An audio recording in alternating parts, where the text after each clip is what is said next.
Now we're going to show you, like I said, the methodology that we've developed over the years, through the years of experience I've had working in a number of roles and different clubs. You can now see the actual diagrams, and a lot of people are always wanting to buy session plans, which I find amazing. For me, a session plan is so easy to put 6 players against 8 and go, find your way out, play your way out, get a good shape. What we're showing you now is the detail of what good shape is, what movement players do, okay? So these session plans that we put together now, if you like, are moving. There's a reminder of the number system, which you'll see on each diagram.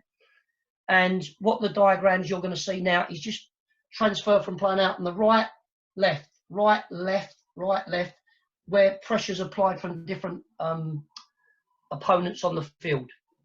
So, if you look there, there's the 3v1, which you showed. There's the 5v5, which gives you an 8v6. So that's something we've just showed you visually on the board, that you can see that there. And what you'll see now is the ball going from the goalkeeper to the 5 or the 6 in the next diagram. And if that 5 or 6 gets the ball and takes that space that's been created, you now get an overload in that next area of 6 versus 5. Obviously, you know, the area that you've come out of will be a 2v1. So it's important to stress that the 5 and 6 need to be comfortable in possession and need to drive forward and penetrate. They've penetrated the 9 in order to get an overload, okay? And then when they get in there, if you look, you've got a 4v3 on either side. So where it's the 5 breakout, there's a 4v3 overload on this side of the pitch. And vice versa on the other side, if the 6 breaks out, there's a 4v3 overload on that side. And that's why it's important for the 8 and 10 of our team to stay away when it's on the opposite side, to be able to create space and give the opponent's central midfield players problems.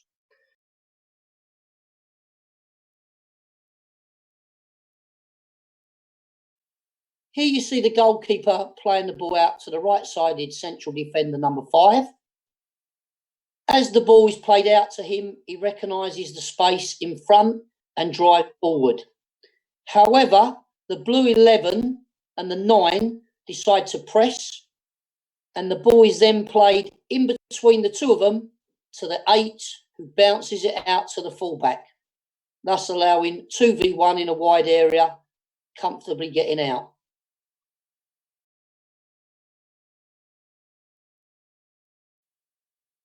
Here you see the goalkeeper, number 1 in possession. He plays the ball out to the left-sided central defender, the 6. Again, the pressure comes from the 9 and the 7. The ball is then played forward into the 10 and bounced out to the fullback, number 3, who can advance. Now, on to the next one, where I think the pressure now comes from the 10 because the 5 or 6 drive out. Just have a look at this one. Yes, please, Mauricio.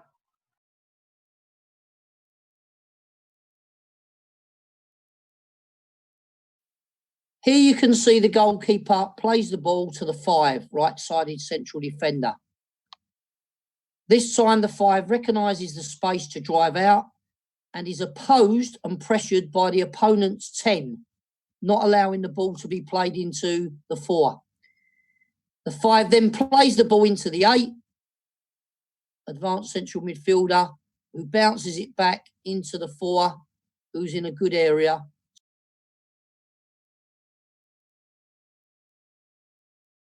Here you can see the goalkeeper in possession, plays the ball to the left-sided central defender, number 6, who recognises a space and starts to drive forward. However, the 10 blocks the path again to the 4 and forces the ball to be played forward into the 10, who bounces the ball back to the 4, picking the ball up in a good central area.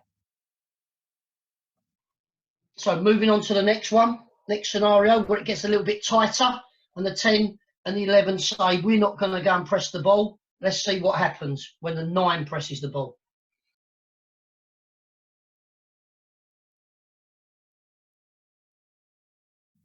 Here you see the goalkeeper play the ball to the 5, the right-sided central defender. He recognises the space created and drives out. The 4 stays away, leaving the space for the 5 to drive. And as he advances into midfield, the 4 just rotates with the 5. The 5 now becomes the 4. As you can see, there's now an overload of 3 versus 2 in a central area. This allows various options. First option is to play the ball into the 9, who bounces the ball out to the 8. If the 8 blocks the ball into the 9, the alternative is just to slip the ball to his own advanced central midfield player, the number 8.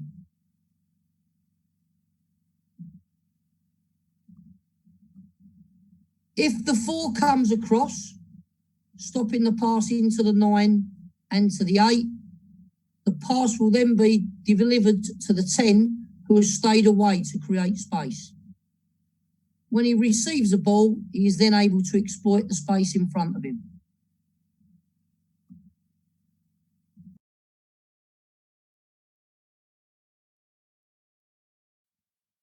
The goalkeeper plays out the ball to the left-sided central defender, number 6. The 6 drives into the space created, and as the 6 comes out, the 4 rotates and just becomes the 6. The 6 becomes a 4. As he advances, you can now see in midfield there's an overload of 3 versus 2.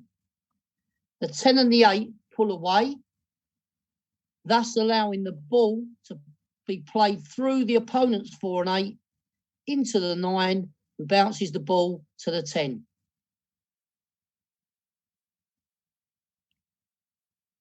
If the 4 stops the pass into the 9, the 6 just slips the pass to the 10, who's pulled away.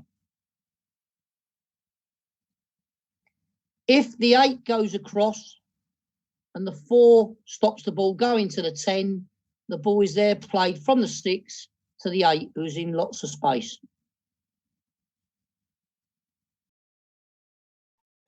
Again, guys, what we're trying to say is, if you look at the bigger picture, but look at this midfield area, we're talking about the very first one, the 11 come, it got bounced in, and the 11 got played round. So the 11 says, no, I'm not going to have that played round me, I'm going to stay.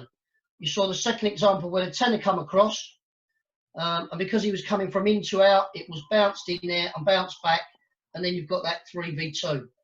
So the ones you've just seen is the 10 says, no, I'm going to mark the 4 because he's the danger or she's the danger. The space is created by driving in here. And like I said, you've got a 6v5. But really now in this central area, and it's good to see the pictures, you've got a 3, 1, 2, 3 versus 2. But more importantly, like we said in the initial bit, when the ball comes to this side, the 10 needs to pull away and the 8 goes high. So as we take that space, which has been created by the 4 and the 2 being wide apart, this is where we get that overload. And you talk about, you know, as the play moves up the pitch, so will the flow of the players.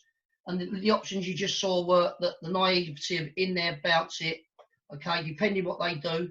But this 3 versus 2, if we run at someone and commit them, allows you to break and penetrate that unit and into that next unit.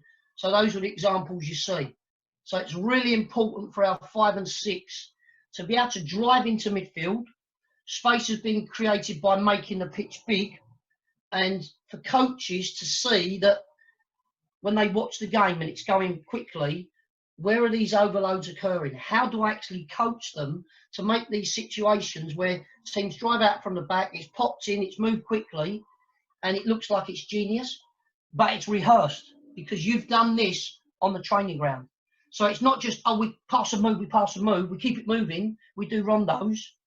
Can you see and break down the pictures as a coach that enable you to be able to coach that and communicate that to your players? Okay, again, so just we'll move on to some more complicated ones, but if you look at that, if it's on this side of the pitch, we're talking about being high, being further away and maybe dropping deeper.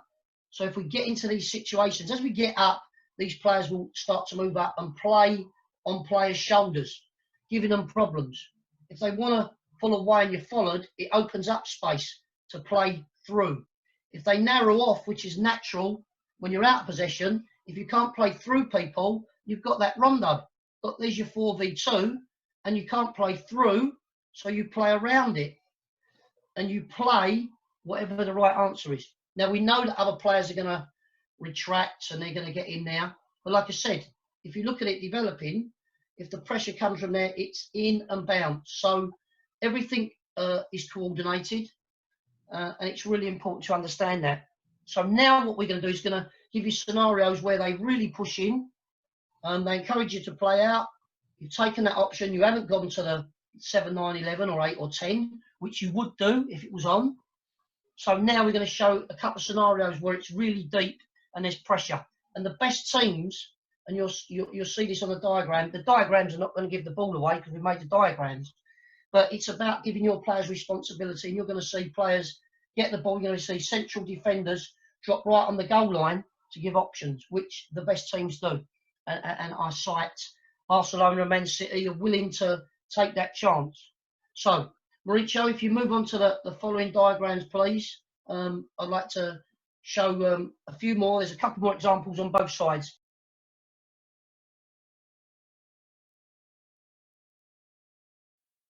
Here the goalkeeper plays the ball to the right-sided central defender, number 5. Central defender is quickly pressurised by the 9 and limited in his options.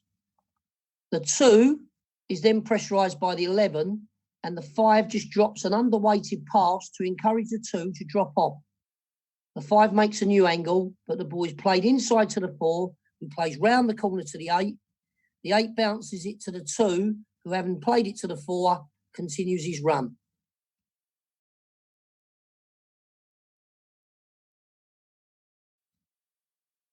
This time, the goalkeeper plays the ball to the number 6, the left-sided central defender. He's quickly pressurised by the 9, and the 7 pressurises the left back, number 3. The pass is played underweight to encourage the 3 to come away from the 7.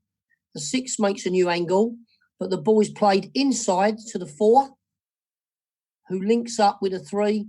The ball is then played round the corner from the 4 into the 10, but the 3, having played his ball into the 4, keeps his run going and picks up the bounce pass from the 10.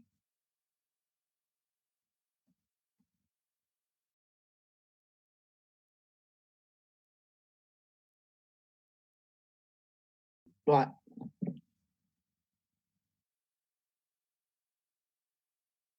Here you see the goalkeeper pass the ball to the number 5, the right-sided central defender. As the ball is played, he's quickly pressurised and can't play forward. He drops an underweighted pass to the 2 behind him, encouraging him to come away from the left winger. The 4 goes to support the 2, and the 5 also makes a new angle. The ball's played inside to the 4. The 4's under pressure with his back to goal and goes out through the back to the goalkeeper. The goalkeeper has various options. He can play a long lofted pass to the left back 3. He can slide one centrally into the midfield, number 10, or he can choose to go out to the left-sided central defender 6, who has options to play out to the 3 if he needs to.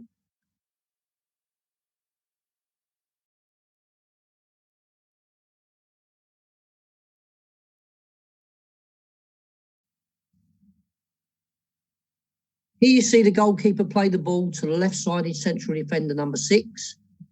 As the ball travels, the 9 is quick to press.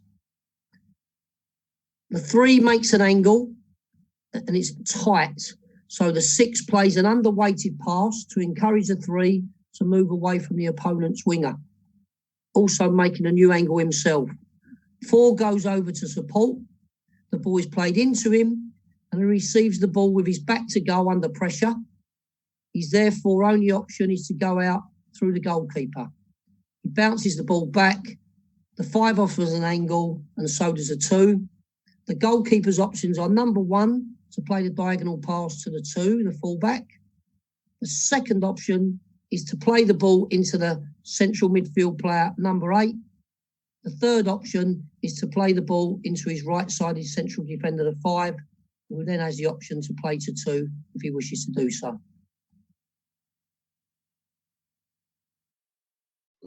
That you see every day, particularly when teams constantly play out. People know they're going to play out, they're ready to pounce, they'll set a trap. So basically, it's this sort of thing, the ball's coming out, the pressure's now quick. We're trying to find this 8, because that would be the priority. But the pressure's applied quickly, lines are blocked off, and if you'll notice, the 4, as the ball, we talked about an underweighted pass, so this pass is not on, a bit risky. This is a little bit tight, so instead of just playing it straight to the 2 and allowing the 11 to step in, you're sort of trying to drop an underweight pass, and it's an expression I use a lot. I put on sessions on underweight and overweight passes, because this pass should send a message. Ideally, if we drop an underweight pass, it might encourage the 2 to come and get it and face the 2 up and get out.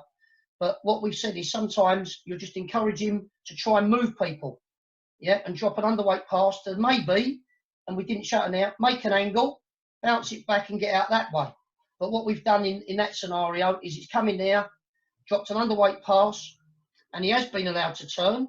If not, it could have been set, bounce into 8 and out. But we've just shown an example there, encourage him to turn. And now the 4, as the ball's in this area, is trying to get across, because he recognises that it's tight and he's the link man. And as that comes in there, again, it's come in and he plays that ball, what we say, this 2 draws the 11 in, yeah, playing it as late as possible to leave that space. He now comes in, the 2's already, when he's played it, he's on making his run. It might have just been popped back. But again, we talked about the 4 playing round the corner because he knows the 8 is there. So for me, if you know it's on your side of the pitch, you have the responsibility of linking it up, and the 4 and 8 are involved. If you have rotation and players are just running all over the place, you know, you're playing to someone who's not even there. So for me, again, we reiterate is when the ball's on this side, there's relationships between this 5, the 2, the 4, the 8, and vice versa. And it's about seeing what the best pass is and not panicking. And if you look on the graphic again, the 5 is quite prepared to drop on the line and get it in here.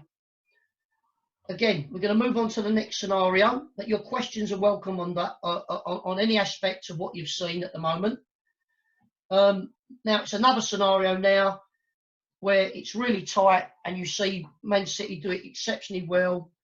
They're in this side of the pitch, the other team are pushed in, but they find a way out. And this is often how they do it. And this is where we talk about the 4 being the best player on the pitch. He needs to be, or she needs to be, sort of someone who's really, really confident in possession, can hide the ball from others, will accept it in tight areas, will accept it with their back to goal, isn't going to get and look away from the ball. So as the ball's on this side of the pitch, we started to think about, maybe losing it and getting secure. But once the ball got into an area, and particularly in this one, look at the players' movement who are on or around the ball, but certainly now look at those away from the ball and see, particularly in this next clip, how when the ball's in a tight area, players are thinking about getting across, those that are in possession, just in case, what if we lose it? Do we need security? But when they realise that we've got out, watch what they do. So look at the players away from the ball and not just those on the ball. Again, guys, just bringing it back to the ball. Yes, we're not going to give the ball away in a diagram, but it's just to show you again, and it does happen. Ball comes in here, 9 comes from in to out quickly, so blocks off the goalkeeper. It starts to get tight in this area, so these players are obviously looking to link up. Obviously, if we had an out ball, we'd play up to the 8 and bounce it. So we're showing scenarios where, as the ball's moving, that's happened. A little bit tight. We talk about underweight pass to try and move people to turn, maybe to play forward, but recognising that they can't. Let's be fair. That new angle from the 5 could have been in and just played up to the front, but no, got tight and took that chance. Now, when you see the 4 now, obviously as the 2 rolls in, he's looking to make an angle because it could be rolled round the corner. But what we talk about is, let's just say that the 10 goes tight, blocks that one round the corner, and the 4 bounces it back. But what you're seeing is, in these tight areas, yeah, of 1, 2, 3, you've still got 4 versus 3. Yeah, so if you look at the pictures and he does that, well, you'll get the goalkeeper go out there. If the 9 sits in there, yes, it can come back. But all we're saying is, yes, as the ball's on this side of the pitch, if you looked, our own team was coming across, and so would the other team. But it's having the presence of mind to say, we're not going to panic. And for the 4 to understand is, if he gets the ball in that situation, you can see how I put that, he can play round the corner. But you wouldn't play round the corner there, and therefore it's recognising the pass and seeing a picture, where do I play the ball? If the opponent was there, I could play an underweight pass, making him the favourite to play round the corner. But if we see that, we might need to play a firm pass so it can't be interrupted to his furthest foot away.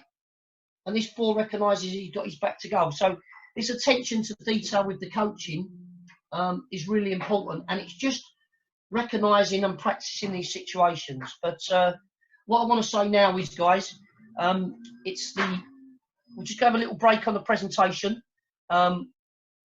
You'll see this as a complete one. We're going to put some real live footage up in a minute of similar scenarios. It's important as a coach, or you're coaching a side, you're responsible, that you are actually giving them solutions, that you're not just saying, oh, there's an overload, get out, we play rondos. Do your rondos actually highlight and show the importance of not panicking? Do they talk about the importance of your body shape? I often hear young coaches talking about being open, being sideways on, which is great, but I'm saying, why are you sideways on? If I'm the 4, I want to see where the ball is coming from, and more importantly, where I want to get it to. So when we talk to young players about having a good body shape, can we talk about not just being generic, sideways on? Why are you sideways on? I want to see where the ball is. I want to see where I want to get it to, whoever. And I want to see the danger. Because if there's no danger, I can let it go onto my back foot. Yeah, and lots of coaches will have rules, call them what you like, expectations. If you pick the ball up with your back to goal, then you'll be expected to play it backwards. If you've got a good body shape and it's open, and that's hard to show with round counters, but if you've got a body shape that's open, you might see where the ball is coming from. You might see where you want to get it to, but there's danger in the way. So you might have to go out and protect it and get it bounced back there. Yeah, if there's no danger there, or you've come off to receive it on an angle, you might be able to pop it round the corner. So this information is really important when you do your rondos, rather than just play 4v2 or whatever. As you build it up, that technical detail, an example in there is, for me, is can we get even players in central areas pulling wide to create space? If we pull wide to create space and the opponents mark us, we can play through them. If they don't, and we can't play through them, we can play around them. And that's important to state. Can you play on people's shoulders? Yeah. If I get the ball there, it gives them a chance to recover. Whereas if I'm under pressure and I pull on people's shoulders, once I have that first touch, I'm beyond them and I'm broke that line.